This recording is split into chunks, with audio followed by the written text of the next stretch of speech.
Right. మనతో పాటు Siddipet constituency BRS నాయకులు సాయి ప్రేమ్ గారు ఉన్నారు. మాట్లాడే ప్రయత్నం చేద్దాం. బ్రదర్, ఈ ఫార్ములా రేస్ గురించి ఏం చెప్పదలుచుకున్నారు? ఎందుకంటే ఇందులో 46 కోట్లు ప్రధానంగా అవినీతి జరిగింది. వేరే అంటే విదేశీ కరెన్సీ రూపంలో నిధులు ట్రాన్స్ఫర్ కావడం జరిగింది. ఇది ఖచ్చితంగా తప్పు అని చెప్పి మళ్ళొకసారి రెండోసారి కేటీఆర్ గారిని విచారణకు పిలవడం జరిగింది. ఏం చెప్తారు అసలు? అన్నది కేవలం కుట్రపూరితంగా చేసినటువంటి కేసు అన్న. 46 కోట్లు ఏ రకంగా వచ్చినాయి, ఎందుకు వచ్చినాయని నిండు అసెంబ్లీ సాక్షిగానే మా గౌరవ వర్కింగ్ ప్రెసిడెంట్ గారు చర్చకు రమ్మంటే పారిపోయినటువంటి దొంగలు వీళ్ళు. పారిపోయినటువంటి దొంగలు వీళ్ళు. నెంబర్ 1. నెంబర్ 2, వీళ్ళకే కనుక చిత్తశుద్ధి ఉంటే మేము ఈ ఫార్ములా రేసుకు మాకు అయినటువంటి ఖర్చు 150 కోట్లు. కానీ మన రాష్ట్రానికి వచ్చినటువంటి ఆదాయం ఎంత సార్? 750 కోట్ల వరకు మనకి పెట్టుబడులు వచ్చినాయి.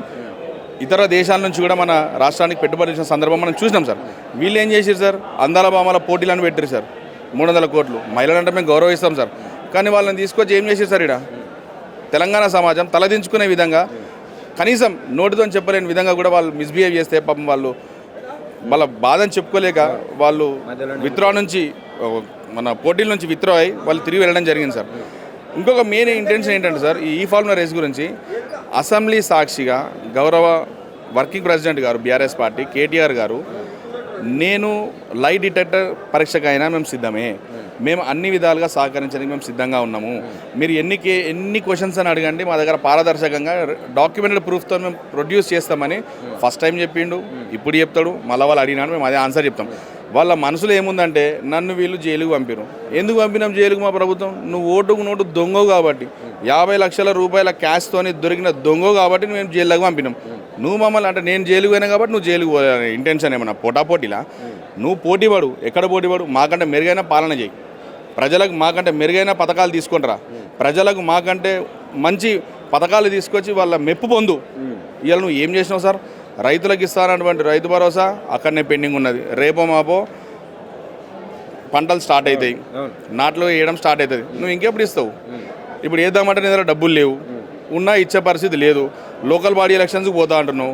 ఓట్ల కోసం ఊర్లలోకి పోతే మా తులం బంగారం ఏమైందని మహిళలు అడుగుతారు. మహిళలకు ఇస్తానటువంటి 2500 రూపాయలు ఏమైనా అని చెప్పేసి అని వాళ్ళు అడుగుతారు. ఏం సమాధానం చెప్తావు? నీ దగ్గర సమాధానం లేదు.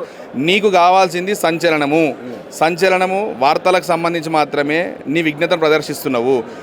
చిన్న ఎగ్జాంపుల్ అన్న, ఇప్పుడు కేటీఆర్ గారిని ఏసీబీ దిక్కు దృష్టి మలిచే ప్రయత్నం, తెలంగాణ సమాజం అంతా ఏం నడుస్తుందా అంటే ఏసీబీ విచారణ కేటీఆర్ పోయినట అని చెప్పేసి అన్నారు. మరి ఇదే నీ కాన్సన్ట్రేషన్ కానీ, ఇదే నీ దృష్టి కానీ మా మహిళలకు ఇస్తానటువంటి 2500 రూపాయలు ఇవ్వడానికి నీకు ఎందుకు మనసు ఒప్పుతలేదు? మహిళలకు మా గరీబోలు పెళ్లి చేసుకుంటే మా కేసీఆర్ గారు ప్రభుత్వం ఉన్నప్పుడు మేము కళ్యాణ లక్ష్మి పథకం ఇచ్చినాం సార్. 50,000 ఉండే, 50,000 నుంచి 1,00,000 రూపాయలు చేసినాం, 1,116 రూపాయలు చేసినాం సార్. నువ్వు ఎన్నికల ముందు ఏం చెప్పినావు సార్? తులం బంగారం ఇస్తానావు సార్. మరి నీ ఏడాదిన్నర కాలంలో ఎన్ని పెళ్ళిళ్ళు అయినాయి, ఎన్ని తులం బంగారాలు నువ్వు ఇవ్వాలి? ఊర్లలో మహిళల దగ్గర పోతే వాళ్ళు చెప్పారా? ఒక ఫ్రీ ఉచిత బస్సు అని పెట్టినావు. ఉచిత బస్సు వాళ్ళ కడుపు నింపుతుందా?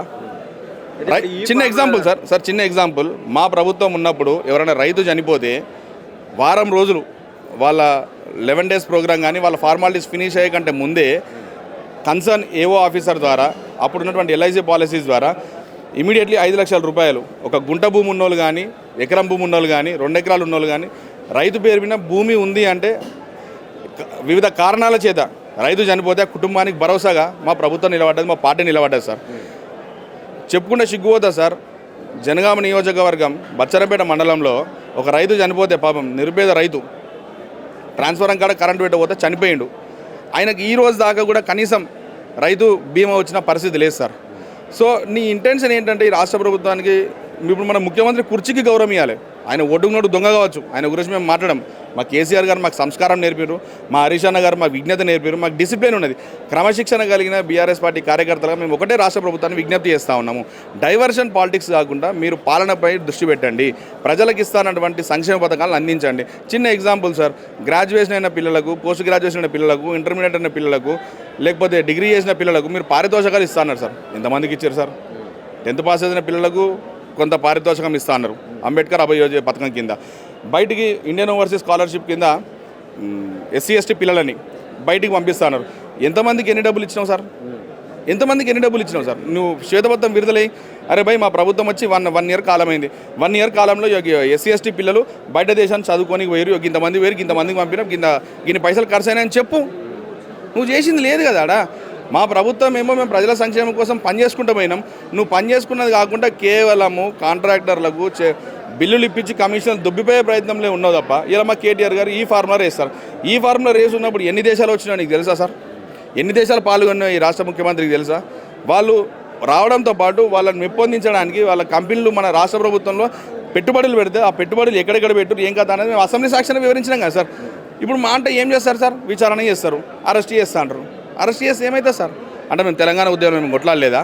తెలంగాణ ఉద్యమం మేము జైల్లోకి పోలేదా? ఆనాడు మేము తెలంగాణ ఉద్యమం కొట్లాడుతూ నువ్వేడిపోయినావు సార్. గన్ను పట్టుకొని పిస్తోల్ పట్టుకొని మేము మీదికి వచ్చినాం సార్, ఆంధ్రలో బూట్లు నాకుంటా. నిన్ననే మా హరీష్ అన్న ఇదే తెలంగాణ భవన్లో బనకచర్ల ప్రాజెక్టు గురించి పవర్ పాయింట్ ప్రజెంటేషన్ ద్వారా మిమ్మల్ని ఒక సూటి ప్రశ్న వేసింది సార్. మేము పవర్ పాయింట్ ప్రజెంటేషన్ అయిపోయిందో లేదో నిన్న డేట్ వేసి మా ఉత్తమ్ కుమార్ రెడ్డి అన్న మేము ఆల్రెడీ లెటర్ రాసామని ఒక కాగితం ఇచ్చిండు. ఎవరు నమ్ముతారు సార్? అంటే అడిగేదాకా అమ్మాయిని అన్నం పెట్టదన్నప్పుడు నువ్వు ముందే రిలీజ్ చేయనుంటివి, ముందే చెప్పనుంటివి. అరే భయ్ మేము అఖిల పక్షాన్ని తీసుకోబోతాము, లేదు మేము ఆల్రెడీ చంద్రబాబు నేను అడ్డుకుంటున్నాము, బనకచర్ల ప్రాజెక్టుకు ఎలాంటి పర్మిషన్స్ లేకపోయినా ఎలాంటి డిపిఆర్ లేకపోయినా వాళ్ళు కడుతున్నారు, మన నీళ్లు మనం హక్కు సాధించుకుందాము అని మేము వెనకకెళ్ళి పొడుస్తూనే కదా మీకు నిధులకి వెళ్ళి మేలుకు వచ్చేది. మరి మీరు ఎందుకున్నారు సార్? ఇక రానున్న రోజుల్లో ఖచ్చితంగా లోకల్ బాడీస్ ఎన్నికలలో మా బీఆర్ఎస్ పార్టీ పక్షాన మా గౌరవ తెలంగాణ తొలి రాష్ట్ర ముఖ్యమంత్రి కేసీఆర్ గారి ఆదేశానుసారం మా హరీష్ అన్న గారి దిశానిర్దేశం మేరకు గ్రామాన వెళ్తాం, సర్పంచ్లను గెలిపించుకుంటాం, ఎంపీటీసీలను గెలిపించుకుంటాం, జెడ్పీటీసీలను గెలిపించుకుంటాం. ఈ యొక్క రాష్ట్ర ప్రభుత్వానికి కర్రు కాల్చి వాత పెట్టడానికి మా యొక్క బీఆర్ఎస్ పార్టీ విద్యార్థి విభాగం నుంచి సిద్ధంగా ఉన్నామని సందర్భంగా తెలియజేస్తున్నాం. అన్న ఈ కార్ రేస్లో అవకతవకలు జరిగినాయి, అవినీతి జరిగింది, ముఖ్యంగా 46 కోట్లు దుర్వినియోగం చేసింది హెచ్ఎండిఏ నిధులు అని చెప్తా ఉన్నారు. ఎట్లా చూస్తారో మీ నాయకుని అరెస్ట్ చేసే ఛాన్స్ ఉన్నది ఈరోజు ఖచ్చితంగా అని చెప్పి కాంగ్రెస్ మాట్లాడుతూ ఉన్నది. రేవంత్ రెడ్డి గారు ఇచ్చినటువంటి 6 గ్యారంటీలను 420 హామీలను అమలు చేయలేక, తెలంగాణ ప్రజలకు ఇచ్చినటువంటి హామీలను అమలు చేయలేక ప్రజల దృష్టి మరల్చడానికి డైవర్షన్ పాలిటిక్స్లో భాగంగా 6 నెలలకు ఒకసారి, 3 నెలలకు ఒకసారి, 2 నెలలకు ఒకసారి అరెస్టుల పేరిట డ్రామాకు తెరదీస్తూ విచారణ పేరిట ప్రజల దృష్టి మరల్చేటువంటి ప్రయత్నమే తప్ప ఇక్కడ ఎక్కడా కూడా ఈ ఫార్ములా రేస్లో అవినీతి జరిగినట్టు కానీ అవినీతికి తావిచ్చినట్టు కూడా ఎక్కడా కూడా కనిపించడం లేదు. కేవలం రేవంత్ రెడ్డి గారు అసమర్థతను కప్పిపుచ్చుకోవడానికి, తెలంగాణ ప్రజలలో వారిపైన పెక్కుబిల్తా ఉన్నటువంటి వ్యతిరేకతను కప్పిపుచ్చుకోవడానికే ఈ యొక్క డైవర్షన్ డ్రామాకి తెరలేపడం జరిగింది. అంటే ప్రధానంగా ఇప్పుడు పోయినసారి క్వాష్ పిటిషన్ వేసి నాట్ అరెస్ట్ తెచ్చుకొని మరి పోయిర్రు విచారణకు. ఈరోజు అలాంటిది ఏదీ లేకుండా సాధారణంగా విచారణకు హాజరవుతూ ఉన్నారు. సాయంత్రం లోపు ఖచ్చితంగా అరెస్ట్ చేస్తారు అనేది కాంగ్రెస్ మాట. మీరేంటారు? అరెస్టులకు, కేసులకు భయపడేటువంటి తత్వం బీఆర్ఎస్ నైజాం కాదు. తెలంగాణ ఉద్యమంలో సుదీర్ఘంగా 14 ఏళ్ళు సాగినటువంటి తెలంగాణ ఉద్యమంలో బీఆర్ఎస్ పార్టీకి జైళ్ళు బెయిళ్ళు కొత్తేం కాదు. తెలంగాణ కోసం ఉరికొయ్యను ముద్దాడడానికి కూడా వెడకాడేటువంటి నాయకులు బీఆర్ఎస్ పార్టీలో ఉన్నారు. కనుక ఈ కేసులకు, ఈ యొక్క ఉడత ఊపులకు, తాటాకు చప్పులకు కేటీఆర్ గారు భయపడేటువంటి ప్రసక్తి లేదు. రేవంత్ రెడ్డి గారు మీరు గుర్తుపెట్టుకోండి, మీ యొక్క అసమర్థతను కప్పిపుచ్చుకోవడానికి, తెలంగాణ ప్రజల ముందు మీ యొక్క చేతగాంతనాన్ని కప్పిపుచ్చుకోవడానికి ఈ యొక్క అరెస్టులని, కేసుల విచారణని డ్రామాకు తెరలేపడం సిగ్గుచేటుగా మేము తెలియజేస్తూ ఉన్నాం. అంటే ఇందులో ఏ అవినీతి జరగలేదంటారా మీరు? అవినీతి జరిగిందంటే కేటీఆర్ గారు ఒకటి స్పష్టం చేయడం జరిగింది. నేను 4 కోట్ల తెలంగాణ ప్రజల సాక్షిగా, 4 కోట్ల తెలంగాణ ప్రజలకు వేదికైనటువంటి అసెంబ్లీ సాక్షిగా లైట్ డిటెక్టర్ పరీక్షకైనా నేను సిద్ధమని, ఆయన లైట్ డిటెక్టర్ పరీక్షకు సిద్ధమని కూడా ఆయన తేటతెల్లడం జరిగింది. రేవంత్ రెడ్డి గారికి దమ్ముందా అని మేము అడుగుతా ఉన్నాం. ఓటుకు నోటు కేసులో దొరికినటువంటి దొంగ ఒకవైపు, తెలంగాణ ప్రజల పక్షాన నిత్యం ప్రజాపక్షమై పోరాడుతూ ఉన్నటువంటి కేటీఆర్ గారు ఒకవైపు సిద్ధంగా ఉండి లైట్ డిటెక్టర్ పరీక్ష కూడా సిద్ధమని కేటీఆర్ గారు స్పష్టం చేయడం జరిగింది. మరి రేవంత్ రెడ్డి గారు సిద్ధమా అని మేము అడుగుతా ఉన్నాం. మరి నిజంగా ఎందుకు ఆపిందంటే ఇప్పుడు నిజంగానే మనకు తెలంగాణ బ్రాండ్ ఇమేజ్ పెరిగితే ఈ కార్ రేస్లో మీరు అంటున్నటువంటి పెట్టుబడులు వచ్చి ఉంటే మరి ఎందుకు దీన్ని కొనసాగించలేకపోయింది ఇప్పుడు ఉన్నటువంటి ప్రభుత్వం?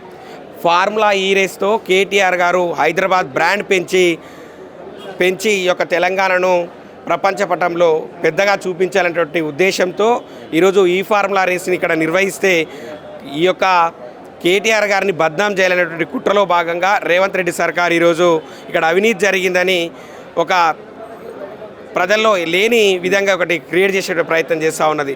రేవంత్ రెడ్డి గారు మీరు గుర్తుపెట్టుకోండి, తెలంగాణ ప్రజలకు తెలుసు ఈ ఫార్ములా రేస్తో తెలంగాణ ఖ్యాతిని కేటీఆర్ గారు ఆకాశం ఎంత ఎత్తుకు తీసుకపోతే ఈరోజు రేవంత్ రెడ్డి గారు వచ్చిన తర్వాత ఈ ఫార్ములా రేసును రద్దు చేసి తెలంగాణ విశ్వసనీయతను దెబ్బతీయడంతో పాటు ఇండియా యొక్క భారతదేశం యొక్క ప్రతిష్టను కూడా ప్రపంచం ముందు దిగజార్చినటువంటి నీచమైనటువంటి చరిత్ర ఈ కాంగ్రెస్ పార్టీది, రేవంత్ రెడ్డి అనే విషయాన్ని గుర్తుపెట్టుకోవాలి. ఆమ్లా ఈ రేస్ గురించి ఇంత గొప్పగా మాట్లాడుతూ ఉన్నారు, పెట్టుబడులు వచ్చేటందుకే చేసిండు కేటీఆర్ గారు అని చెప్పి చెప్తా ఉన్నారు.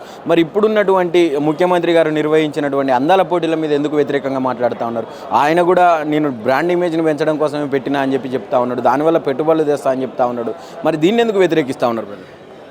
రేవంత్ రెడ్డి గారు మీరు గుర్తుపెట్టుకోండి, ఫార్ములా ఈ రేస్తో తెలంగాణ ఖ్యాతి ప్రపంచవ్యాప్తం అయితే ఫార్ములా ఈ రేస్తో ప్రత్యక్షంగా పరోక్షంగా 700 కోట్ల రూపాయల పెట్టుబడి రావడంతో పాటు అనేక మందికి ఉపాధి కలిగినటువంటి వైనాన్ని కూడా మనం ఫార్ములా ఈ రేస్తో చూడడం జరిగింది. కానీ ఈరోజు హైదరాబాద్ వేదికగా నిర్వహించినటువంటి అందాల పోటీల ద్వారా ప్రపంచం ముందు భారతదేశ ప్రతిష్టతో పాటు తెలంగాణ ఇజ్జత్ తీసినటువంటి వైనాన్ని కూడా మనం చూసిన సందర్భం కనబడింది నిన్న మన వార్తల్లో.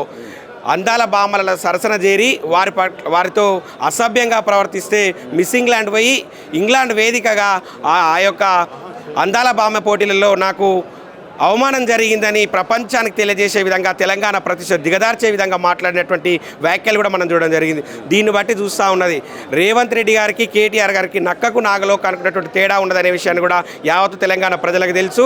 ఈ యొక్క తాటాకు చప్పులకు ఉడత ఊపులకు కేటీఆర్ గారు కానీ బీఆర్ఎస్ పార్టీ కానీ భయపడదు బిడ్డ, గుర్తుపెట్టుకో. నీలాంటి దేడి దిమాగ్ గాన్లకు ఖచ్చితంగా సమాధానం ముందర చెప్తామనే విషయాన్ని కూడా మేము తెలియజేస్తా ఉన్నాం. ఫైనల్గా మన రేవంత్ రెడ్డి గారు రీసెంట్గా ఒక సభలో మాట్లాడుతూ నా లక్ష్యం ఒకటే ఉంది, కేసీఆర్ గారిని పడగొట్టినా నా జీవిత లక్ష్యం నెరవేరిందని చెప్పి మాట్లాడుతూ ఉన్నాను. అంటే పడగొట్టడం కోసమే వచ్చిండా ముఖ్యమంత్రి స్థానంలోకి? అసలు ప్రజల అభివృద్ధి కొరకు ప్రజా సేవ చేయడం కోసం ఏమన్నా వచ్చిండా? ఎట్లా చూస్తారు అసలు ఈ వ్యాఖ్యలు? రేవంత్ రెడ్డి నీతులు బూతులు మాట్లాడుతూ తనేదో గొప్పగా పరిపాలిస్తున్నానని తన నీతులతో బూతులతో తెలంగాణ ప్రజలను ఆకట్టుకునేటువంటి ప్రయత్నం చేస్తూ ఉన్నాడే తప్ప తన పాలనలో కానీ తన యొక్క చతురతలో కానీ ఎక్కడ మార్క్ కనిపెట్టే సందర్భాలు లేవు.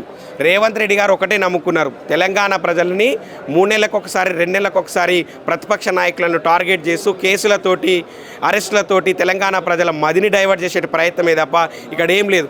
రేవంత్ రెడ్డి గారు ఒకటి గుర్తుపెట్టుకోండి, మీరు తెలంగాణ ప్రజల మది గెలవాలంటే కేసీఆర్ గారిని మించినటువంటి పరిపాలన అందించి కేసీఆర్ గారిని ప్రజల మధ్య నుంచి తూడిపేటువంటి ప్రయత్నం చేయాలి. కానీ ఈ యొక్క బొక్కబోర్ల పడేటువంటి పనులు చేస్తూ తెలంగాణ ఖ్యాతిని భారతదేశం యొక్క ప్రతిష్టను ప్రపంచం ముందు అబాస్పాలు చేసేటువంటి పనులు చేసి తెలంగాణ ప్రజలు తిప్పికొట్టక తప్పదనే విషయాన్ని కూడా రేవంత్ రెడ్డి గారు గుర్తుపెట్టుకోవాలి.